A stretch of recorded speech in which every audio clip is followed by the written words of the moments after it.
Debemos colocar la camilla en una posición ergonómica para el fisioterapeuta. El paciente debe estar en una posición de decúbito supino.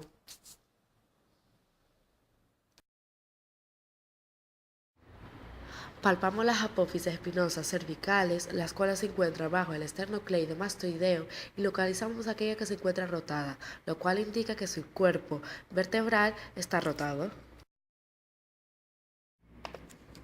Una vez localizada, apartamos el esternocleidomastoideo y apoyamos la falange proximal del índice y el pulgar hacia el mentón. Hacemos lo mismo del otro lado, para traccionar y rotar en el mismo sentido, es decir, el sentido opuesto de la apófisis problemática. When you were here before, couldn't look you in the eye. You're just like an angel. Como en la manipulación anterior, debemos colocar la camilla en una posición ergonómica para el fisioterapeuta.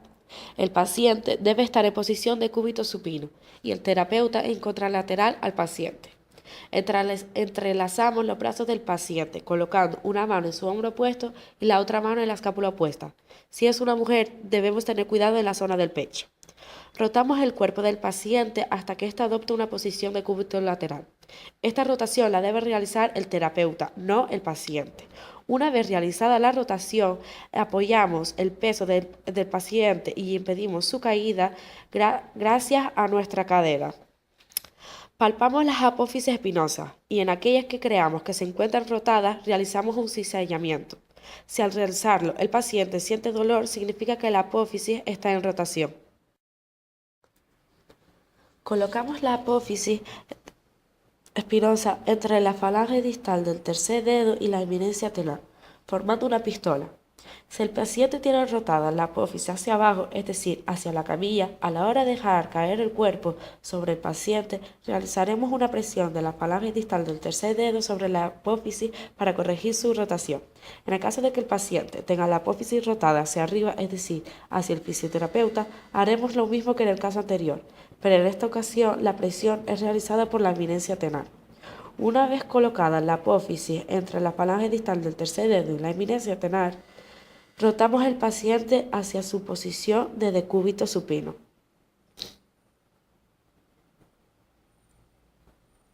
Le pedimos al paciente que coja aire y durante la expiración dejamos caer nuestro peso hacia la camilla, corrigiendo el problema.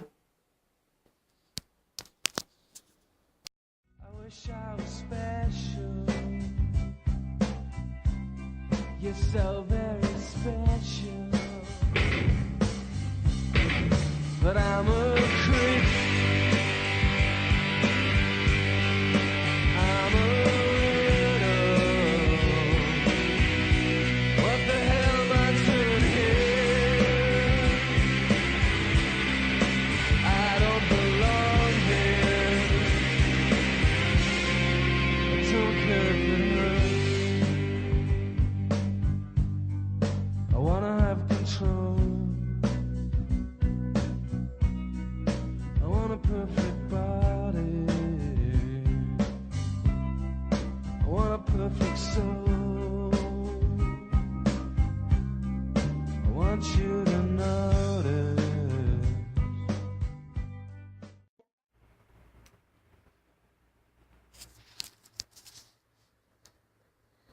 Para llevar a cabo la manipulación de las lumbares, debemos colocar la camilla bastante baja para que ésta sea ergonómica para el fisioterapeuta. Una vez colocada la camilla, colocamos el paciente en posición de cúbito contralateral. Colocamos el brazo en contacto con la camilla bajo la cabeza del paciente y flexionamos la pierna que no se encuentra en contacto con la camilla. Realizamos una toma en la parte externa de la rodilla apoyada en la camilla y una contratoma en el tobillo. Colocamos nuestro pie en una palanca de la camilla y echamos nuestro cuerpo hacia atrás, desplazando así el cuerpo del paciente hacia nosotros y produciendo una descoaptación de la columna. Luego, Traccionamos y rotamos ligeramente el brazo apoyado en la camilla, realizando una toma y contratoma en la zona medial del brazo. Esto lo hacemos para ejercer tensión sobre la apófisis espinosa lumbar.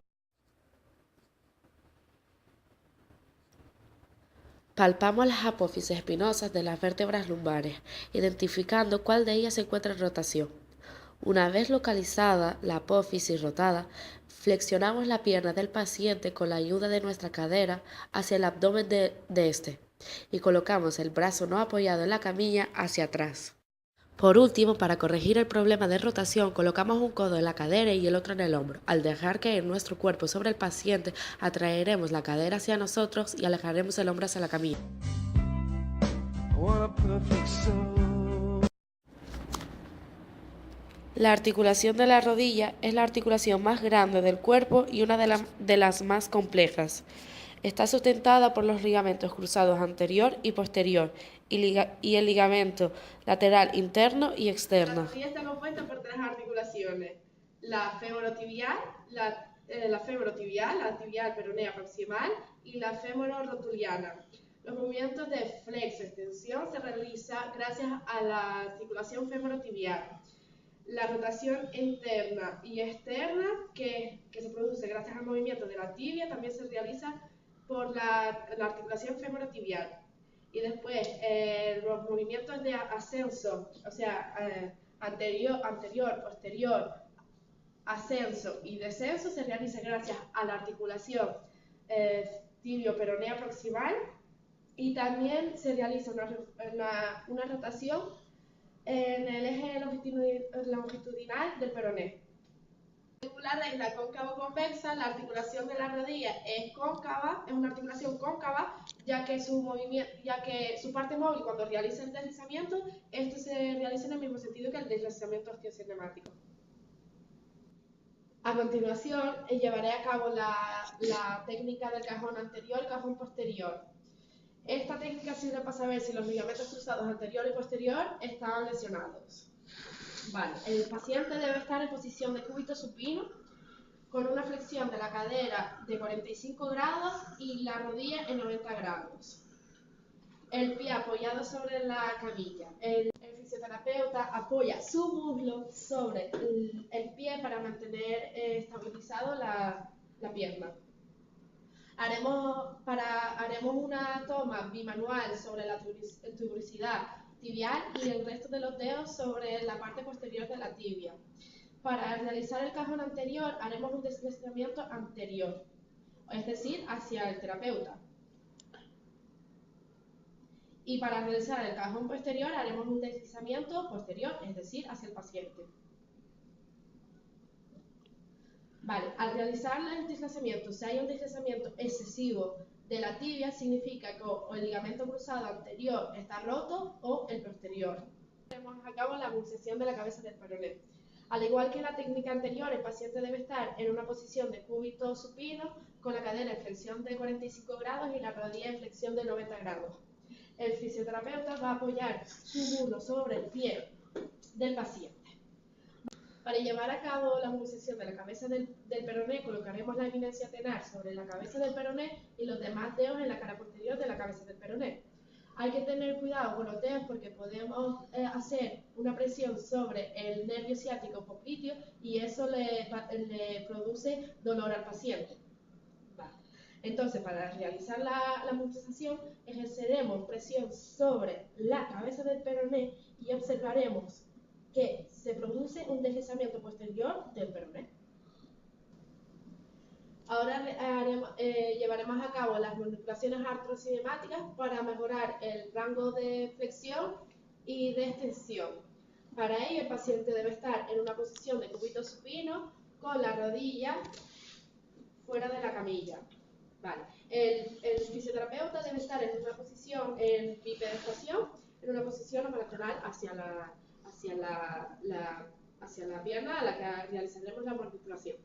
Para realizar esta técnica, colocaremos una cincha sobre el muslo de la pierna a la cual realizaremos la tracción y la otra parte pasa por debajo del muslo del paciente a la cual no realizaremos la técnica. Para el grado de flexión haremos una toma sobre la zona distal de la tibia y tobillo y una contratoma sobre la toxicidad tibial.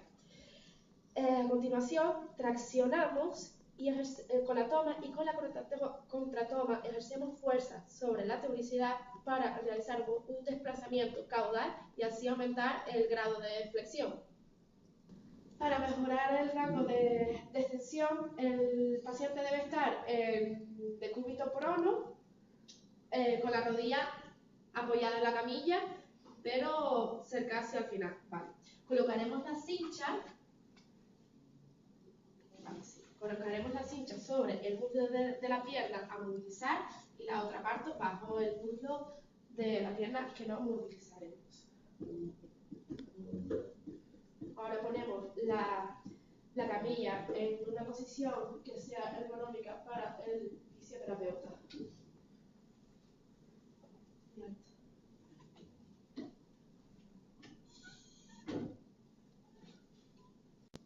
Una vez colocada la cincha, haremos la toma en el tercio distal de la tibia y tobillo y la contratoma en la zona posterior de la tibia posterior.